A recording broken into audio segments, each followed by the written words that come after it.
Salut à tous et bienvenue dans Léo's French Corner. Dis-moi Sophie, comment s'est passé ton dîner de samedi soir?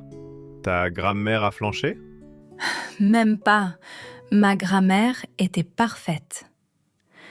Mais j'ai quand même passé 3 heures à me sentir comme une extraterrestre au milieu de la table. Ah bon? Les conversations étaient trop intellectuelles ou philosophiques? Pas du tout. À chaque fois que quelqu'un racontait une anecdote, toute la table explosait de rire en répétant des phrases bizarres comme sur un malentendu ou comment est votre blanquette?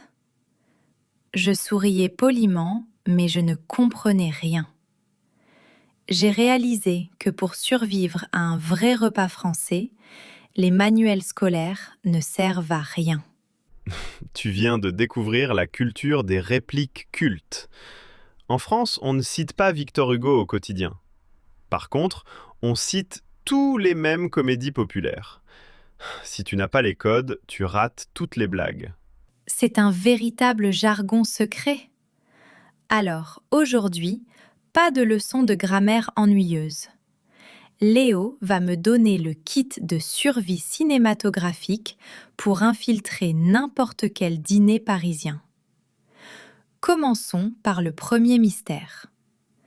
Je racontais aux invités que je voulais demander une augmentation, mais que j'avais seulement 2% de chance de l'obtenir.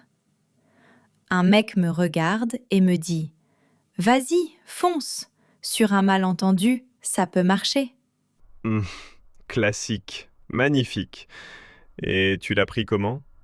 J'ai cru qu'il se moquait de moi. Pour moi, un malentendu, c'est une erreur. Je me suis dit « Super, il pense que je vais obtenir mon argent par accident. » Pas du tout. C'est la réplique la plus célèbre du cinéma français. Elle vient d'un film de 1979, Les Bronzés font du ski, une comédie sur des Parisiens maladroits au sport d'hiver. La phrase est dite par Jean-Claude Duss, un célibataire désespéré qui essaie de séduire une fille. Il sait qu'il n'a aucune chance, mais il espère un bug de l'univers. Ah, donc c'est la phrase nationale de l'optimisme absurde. C'est exactement ça. Dès que tu tentes quelque chose de risqué ou de complètement fou, les Français vont te dire « sur un malentendu, ça peut marcher ». C'est indispensable avant un examen ou un entretien d'embauche. Ok, j'avoue que c'est plutôt gentil. Mais plus tard, j'ai raconté une anecdote sur mon voisin. C'est un homme original qui passe ses journées à construire la tour Eiffel avec des allumettes. Quelqu'un a chuchoté « Oh, c'est un champion. On tient un vrai dîner de cons. » Oh là là, le mot est lâché. Le dîner de cons, un chef-d'œuvre absolu de 1998.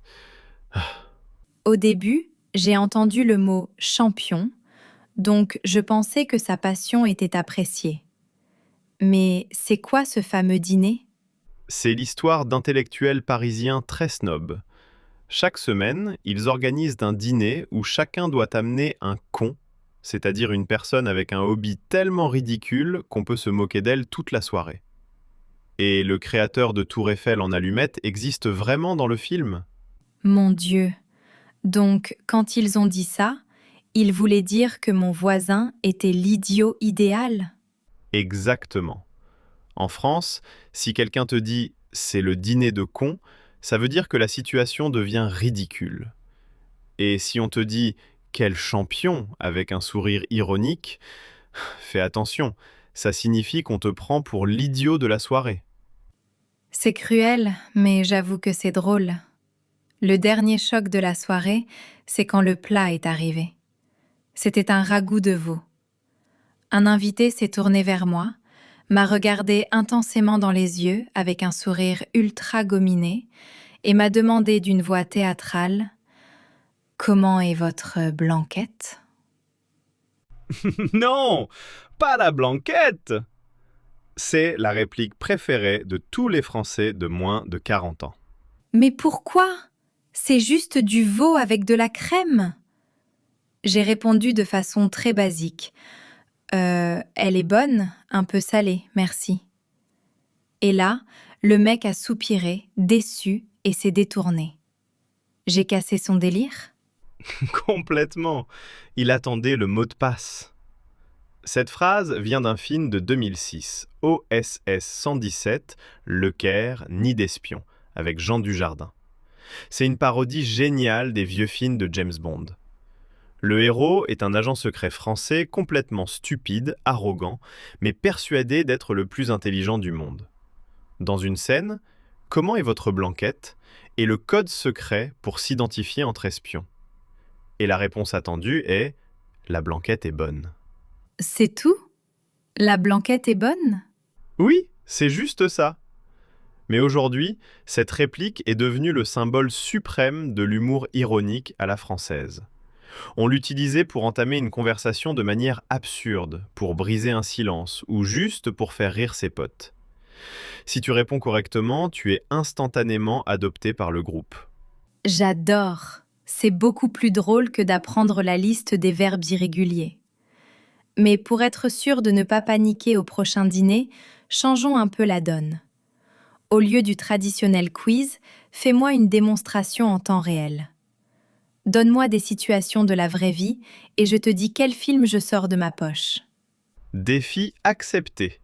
On teste tes nouveaux super pouvoirs culturels. Première situation. Tu es au bureau, ton collègue passe 3 heures à t'expliquer sa collection de bouchons de bouteilles d'eau en plastique. Tu penses à quoi? Facile. Je ne dis rien, mais je regarde un autre collègue et je chuchote. On a un champion. Prépare les invitations pour le dîner de cons. Excellent. Deuxième situation.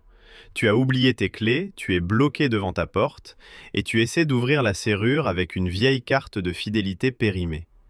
Tu as une chance sur 1 million que ça fonctionne. Tu te dis quoi?